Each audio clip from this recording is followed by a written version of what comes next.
Welcome to Canada Files. I'm Valerie Pringle. My guest today is James Cameron, who is a man of extraordinary energy and accomplishments, an artist and a scientist. He has directed 3 of the 4 top-grossing movies of all time, Avatar 1 and 2 and Titanic, and changed filmmaking. He is also a celebrated explorer who has led trailblazing deep-sea expeditions, including more than 30 dives to the Titanic and a solo dive to the bottom of the Mariana Trench. I spoke to him at the Royal Canadian Geographic Society. Jim, hello. Hi, how are you doing, Valerie? Very well. There's a great line of Frank Capra's, which was, "Only the valiant can create, only the daring should make films, only the morally courageous are worthy of speaking to their fellow man for 2 hours in the dark." I think this is you. I think that's fair. I mean, that's the mantle or the burden that we have to accept, I think, you know, if we're, I mean, it's a meritocracy. If people aren't interested in what you're saying, they won't show up, and then your career doesn't really go anywhere. And if people are interested in what you're saying or showing or how you're entertaining them, they will show up. But every time you make a new film, you have that sense of, how am I going to keep people entertained? How am I going to reach them, especially emotionally, you know? And that's when you face that blank page and start to write. You know, that's the hardest, I think that's the hardest part of the whole thing. Everything else is problem solving. But you write, you're an artist, so you create these worlds and then you figure out how to make them come to life. Pretty much, yeah. I've written everything I've directed. You know, it starts with an idea that's compelling to me, something that I feel needs to be expressed, or that's in an area that I feel comfortable in telling a story. I mean, some people, I guess, are natural storytellers. I think filmmakers and writers are people that, if you can't entertain at a dinner table with a story, you probably shouldn't be a writer, you know? But the other thing, and I love this line, it was Bill Paxton said about you, that you love being told that something's impossible, that you can't do it, that it actually is thrilling that's to you. just, telling me it's impossible is basically threatening me with a good time. Because to me, I like hard problems. I like finding other people to work with that like solving hard problems.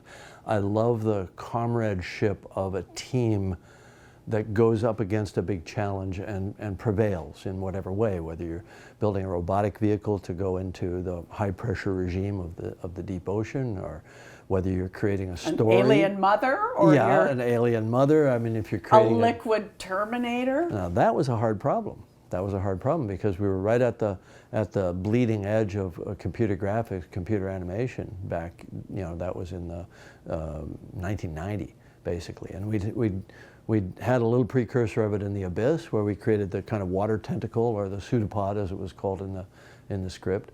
And that was successful. And then you build, you know, you don't just sort of go completely nuts off the deep end. You sort of build in stages. But I always feel I want to be at that cutting edge, doing something new and exciting. Well, you have been. Motion capture, everything is, you know, how have you changed films? Well, look, I think I was involved in certain kind of vanguard periods with respect to computer graphics, for example, or CG. Was right at the edge on that with a lot of people who since gone on to really expand the tools. Now you literally can't watch a movie that doesn't have some form of digital visual effect or computer graphics in it. And that wasn't the case when we started down that path. And again, that's the late 80s, early 90s. Tell me about women, because all your tell me about women. I know you know a lot about women. Can somebody please explain this to me? But your protagonists, through sci-fi, through all your movies, through adventure, you know, have all been women. Well, look, I've spent very, very little time in my life in therapy, so I don't know what the you know, psychological underpinnings of that are, but I strongly suspect it was having a very strong mother as a kind of role model, you know, who was always out doing some crazy, courageous thing, joining the Canadian Army Reserve and coming home in a uniform and a rifle when no one had ever discussed that ever, and all of a sudden my mom's standing there in a uniform, like, oh, that's kind of cool. Here's Sarah Connor in my living room. Yeah, exactly. Or coming home as a nurse, you know, and it turned out she'd studied nursing, but nobody knew, and she decided to go back to work as a nurse. And, you know, so, you know, I had a prototype, and then, you know, then I did the Terminator, and I really admired films like, Alien came before I did the Terminator, and so here was an example, not my film Aliens, but the film Alien, Ridley Scott's film, and I thought, she's amazing, that character is amazing, it just struck a chord with me, and so then I made the Terminator, and that was successful, and I thought, people aren't doing this. Women at the time were the girlfriend or the wife or the love interest or the femme fatale. They were all these sort of classic, somewhat sexualized characters, right? And I can imagine it wasn't interesting for the actresses at that time. So I just thought, well, look, I appear to be doing well with this. Let's do some more. And it always made sense to me. And no two of them were ever the same. Mary Elizabeth Mastrantonio's character in The Abyss was completely unlike all the other characters I've done. I think, Ripley is her own thing. I didn't create her. I think I expanded, kind of who she was and what she meant to the world, with my film. But, so I had good prototypes both in film and in real life, yeah.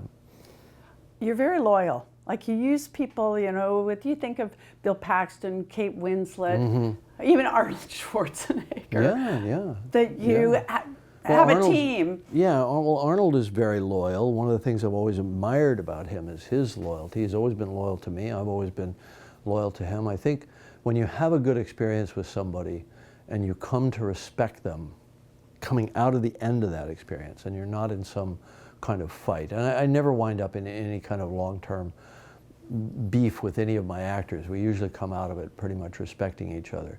Why not? Why not continue? Because then there's somebody if you're not fast friends, like I was very close with Bill Paxton, and we always look for ways to work together. But it doesn't have to be that way. And Kate Winslet is a great pal of mine now. We'll just write each other and try to crack each other up. She'll get back in the water for you. She got back in the water. She actually loves water. This is a thing that people don't know about her. She and her husband are really into board sports and things like that, kite surfing and all that sort of thing. She's actually quite athletic, and she loves the water. I think that's what, there were two things that got her to make that, make the choice to be that character for The Way of Water, and in movie 3 as well, same character. One was that she loves the water, and two, her kids said, don't be an idiot, be an avatar. That's a story that she tells anyway. What a great line. Yeah. It's interesting when you read about making Titanic again, which I was doing, before we talked, and, everyone predicted total doom, that it was the biggest loser movie of all time, that the analogy of going down was what was going to happen to your movie. You couldn't even take a salary at a certain point, and it was... I think the media got a little too happy with their own interpretation of what was happening, and they got a little too happy with the metaphor of the sinking ship. To the extent that I think they went beyond the pale by actually trying to be the architects of the failure of a film, sight unseen of a foot of the movie. And I think that was wrong. When you think that you've directed, written 3 of the 4 top-grossing films of all time, are you gobsmacked? Are you amazed at how popular they are? Does that surprise you? Well, look, I think I'd be stupid to say I was surprised, because we go in and we spend all this money on the principle that people are going to like the film, But I don't want that to be confused for a kind of arrogance before the fact. We're always biting our nails before we release a film. Audiences change, tastes change. Avatar 2 came out, years, more than a decade after Avatar 1. Which was crazy successful, but we didn't even predict that success. It's a strange equipoise between believing that you have something enough to spend a lot of time and energy on somebody else's money on, and then at the last second, absolute terror that it won't be received well, and then it works out because you were actually right the first time. But it's all that second guessing, and especially in the case of Avatar, there was a lot of naysaying around that film, and I actually saw a similar pattern to Titanic. And once people actually saw it, then the film got to work its magic. But we were definitely judged negatively before the fact. And Avatar was personal for you very much in the message and the world that you wanted to create. Where did that come from, and how? Explain that message. Well, I mean, I wouldn't want to say it was a message because, you know, That sounds the too old heavy? adage, if you want a message, call Western Union, you know, that whole... Okay, sorry, yeah, bad word. Yeah, but no, but there's definitely a theme or a motif there that I think people do respond to. I found that to be tremendously encouraging after the film came out and after its wild success in all global territories, that people actually did resonate to the message of we are connected to each other and we are connected to nature, and nature's worth fighting for. Because that's what's going to keep us alive. If we really still have that in ourselves at a global level, then that's what's going to keep us alive. Is there enough of it? It doesn't seem to be really changing the course of events. We're still overheating. We're going now 1.5 degrees is in our rear view mirror. 2 degrees centigrade is probably where we're going to land, but who knows, it could be more than that. We keep compromising with ourselves. It's almost like it's the way addicts talk themselves into the next thing that they need to do, and it all makes sense in their world, but it's completely delusional. I actually think that's what we kind of are collectively. But if you can do something that reminds people of that inner voice that says, we need to change, we need to do something, then that's at least a step in the right direction. I love the line that is repeated so often in the film of I see you. I see you, Yeah. Where'd that come from? Well, I mean, I was literally sitting there thinking up another culture and thinking, what would somebody say? I was visualizing maybe two people from different tribes or from the same tribe in Africa. What would the essence of what they said, whatever the actual word would be, is, I see you, you're right in front of me. Hi, nice to see you. You know, we say it all the time, but then I thought, what if it was just, I see you? And what if it suddenly took on other layers of meaning, like, I respect you, I see who you are, or in the case, the way Neytiri, Zoe Saldana's character uses it in the first movie when Jake returns with the big bird and fulfills the prophecy, she says, I see you with a sense of wonder, and what she's saying is, I love you, and I see you for the first time for who you really are, meaning I see into you, right? And everybody wants to be seen. Everybody everywhere just wants to be seen. Some people become extravagant extroverts to be seen, to be noticed. Other people just want to be discovered for who they are and they don't say a damn thing. But I find that everybody's fascinating. Everybody is a universe, you know?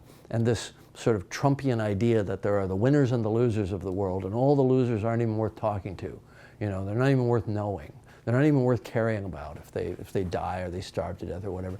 It's just so wrong. I mean, from a writer's standpoint, everybody is a universe, whether they're rich or poor or whatever. They've got something that's human in them that's worth listening to, you know? And so I try to live by the ethos that I actually stumbled upon that people responded to. I thought, if people are responding to this, it's for a reason. And you've got avatars up to number 7 plotted out? I blurted out the other day that I've got ideas for 6 and 7. Yeah, they're ideas. I got about a page of ideas, so let's not read too much into that, right? But 4 and 5 are completely written. 4 is partially shot. 4 and 5 are both completely designed and mapped out. We just have to get to it. It's like building the transcontinental railroad. You know, you got to lay the track in sequence, and you know, we're kind of halfway. I love your line that you say, I'm an explorer at heart, a filmmaker by trade. And so I want to talk about your work as an explorer, thank you. Which began when you were a kid, at 14, when you saw like an underwater habitat at Sure. the Royal Ontario Museum, and you went, I'm going to build one of those and I'm going to get in it. And you could put it in like Chippewa Creek. Yeah, I did all that. I think exploration is something that starts maybe at the moment of conception, but I think that it has to do with your curiosity. So before I even thought of doing underwater exploration, I was exploring the woods. I was exploring the local animal populations. I was collecting butterflies. I was finding snakes and frogs and you know, all kinds of creatures. You know, so it's that scientific curiosity. I think all kids are scientists. They all want to know how it all works, and then most of them lose it. But some stay on that curious pathway for the rest of their lives, and that's what a true scientist is. And there's a distinction between scientists and explorers. There's a Venn diagram where there's an intersection set where you have scientist explorers. But some scientists are comfortable solving serious problems in a lab, and others, explorers have to go out and look with their own eyes. They've got to go out there, get some dogs, go to the North Pole, get in a sub, dive down, get in a spacecraft, and go and be that leading edge, that tip of the spear for the rest of humanity that doesn't have that access or that privilege, really, to sit on the top of a Saturn V rocket and go to the moon. These are the things that captivated me when I was a kid.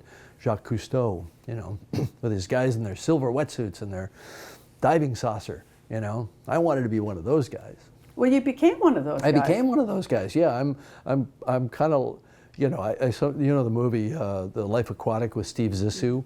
It's like that was my life for about 8 years, because I kind of left Hollywood. I took an 8-year sabbatical, did a number of deep ocean expeditions, built a lot of vehicles and systems and so on, went to incredibly amazing places, made films about that, natural history films. But why did exploring underwater appeal to you so much? Why was that important to you? It's funny. People ask, why is this important to you? Why do you build a sub? And I never get that question from kids. Because kids are like, of course you want to go explore underwater. Of course you want to get in a sub. I think it's keeping contact with that childlike curiosity and sense of wonder, And I think that we all make our compromises with the practicalities of life and think, oh, that's not possible, or I couldn't do that, or I've got to finish college, or now I've got a child. We all have the things that derail us off that sort of path of childlike wonder, and I've just tried to hold on to that. But you've had a couple of close calls. One when you were directing The Abyss, and one when you were down by the Titanic, where what did the pilot say, like, uh-oh? Uh-oh, yeah, you never want to hear your pilot say, uh-oh. When you're at the bottom of the ocean. Yeah, well, I mean, I was in the Deep Sea Challenger. I was down 4,000 or 5,000 meters, and I was filming an octopus that was walking across the bottom. It was a pearl octopus. It was kind of amazing ambulation, and I heard this loud bang, and I realized there had been something had imploded somewhere on the sub. And, I mean, it's on film because I'm filming myself the whole time. And I go, oh, well, I'm still here. This is a great shot. So, well, are you fearless? I don't know about fearless. I don't think so. Didn't your kids make you feel like, oh, okay, there are a few people I'm responsible for now? Well, I mean, I knew they'd be well cared for. My wife's kind of amazing that way, and she supported me in all of it. And she's a pilot, I support the things that she does. She supports the things that I do. I don't know about fearless. I'm not claustrophobic, clearly. I think that there's a difference between being fearless and having legitimate fears of things and knowing that that's what drives the engineering that we do to make it safe. I think it's more of doing the math on risk versus reward. The reward for me to go to some place no one's ever seen, to bring back scientific data, to expand our human consciousness in that way is a risk worth taking. But it took us 7 years to build that sub. And that the was Deep Sea Challenger. That was 7 years, yeah, the Deep Sea Challenger. That was 7 years of figuring out how to do it safely. And to me, that's the challenge. That's the fun part of it. And then getting 7 miles down. There's a moment where you say to yourself, and it would happen to me right after I reached the bottom and I called in and I gave them the depth, and I'm sitting there thinking, there's a lot of water over my head. That's a lot of pressure. That's 16,500 pounds per square inch. That's like having a stack of 2 or 3 SUVs on your thumbnail, but distributed across the entire sphere.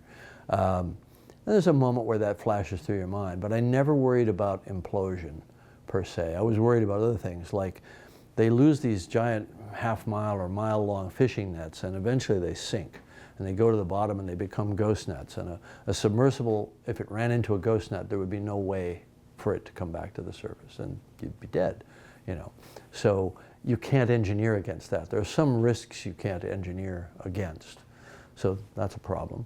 But you accept that risk because there are most of the risks you can engineer against. Fire, electrical failure, loss of buoyancy control, all of those things. You build in safety systems. And our sub had layers upon layer upon layer of safety systems and backup systems. Wow. And was that sort of the most powerful experience, being at the bottom of the Mariana Trench by yourself? It's certainly on my list of top 10, you know. I can't imagine what the top 10 Well, list. being at the birth of your children, Yes. for example, delivering your own children. I delivered three of our kids myself, with, you know, medical support standing by. That's a religious sort of experience, you know. I mean, I think of all these as spiritual experiences, and sometimes it takes you a while to even unpack what you've done, you know, and what it means to you.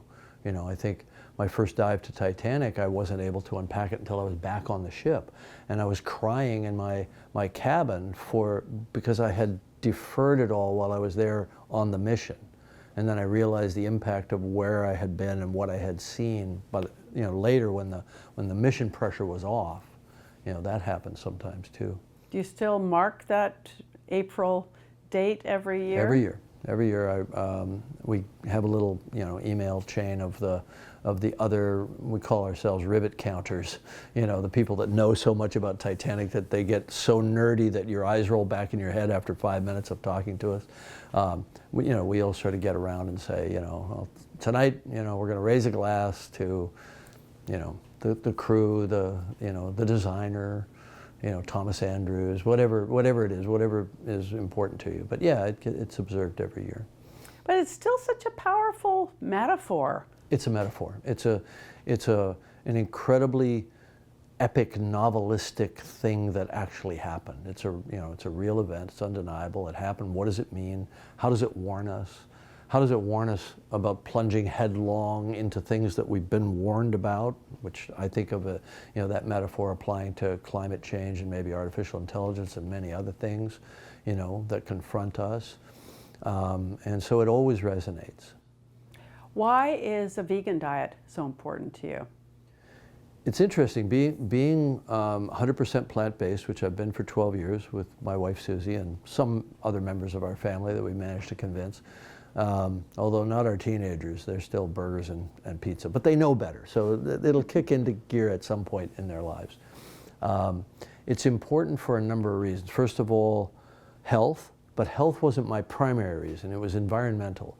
The footprint of animal agriculture is so great. The carbon footprint and the pollution footprint is so great that if, just as a thought experiment, if every human being on the world just decided to eat 100% plant-based, we could rewild 2/3 of the agricultural land that we currently have under cultivation.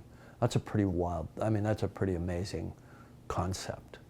Now, that's not going to happen because of cultural momentum and how we were raised and what we've been taught, most of which is wrong, by the way, delusional. Plant-based, 100% plant-based diets are much healthier. You know, you'll live longer, you'll have more athletic performance, you'll have more energy, all of those things. And I felt that from the moment we switched, which was 12 years ago. Are you able to say at this point what you're most proud of? It's tricky. I mean, I'm proud of my kids.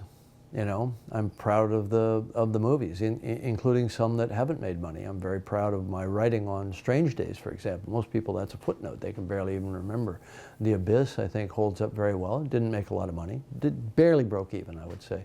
Not a huge hit, but I'm proud of that film. Definitely happy with the results of the expedition work. A lot of science was published. Some nice films were made, and I got to be, you know, physically present, to physically bear witness in places that are astonishing.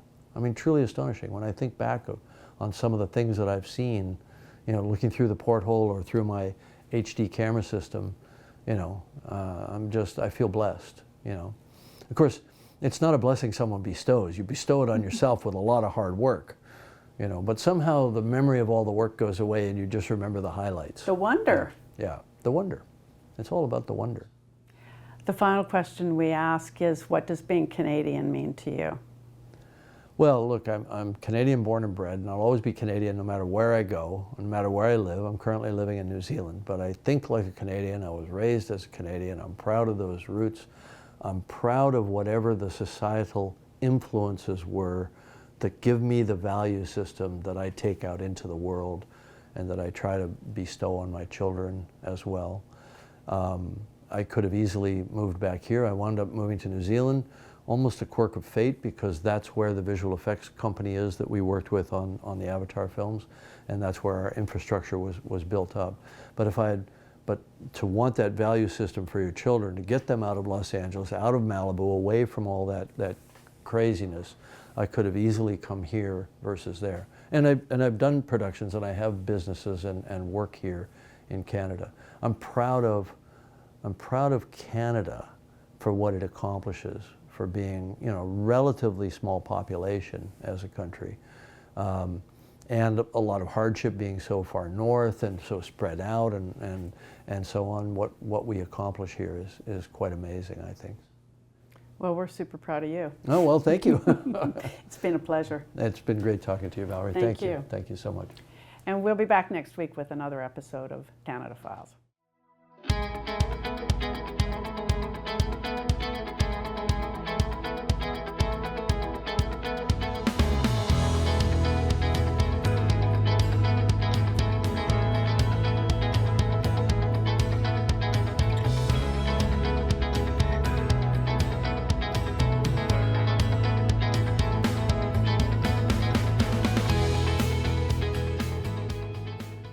The preceding program was made possible through the generous support of Ted and Alice Kernahan, as well as the following donors: the 63 Foundation, Tony and Sherry Fell, Mary Davey, the Browning Watt Foundation, David and Cheryl Carr, Bryce and Nikki Douglas, Richard Wernham and Julia West, Earl and Janice Oborn, the Linwood Family Foundation, Steve and Catherine Coxford, Richard Pilosoff, Clinch House Foundation, Michael McCain and family, and by the Central Canadian Public Television Association,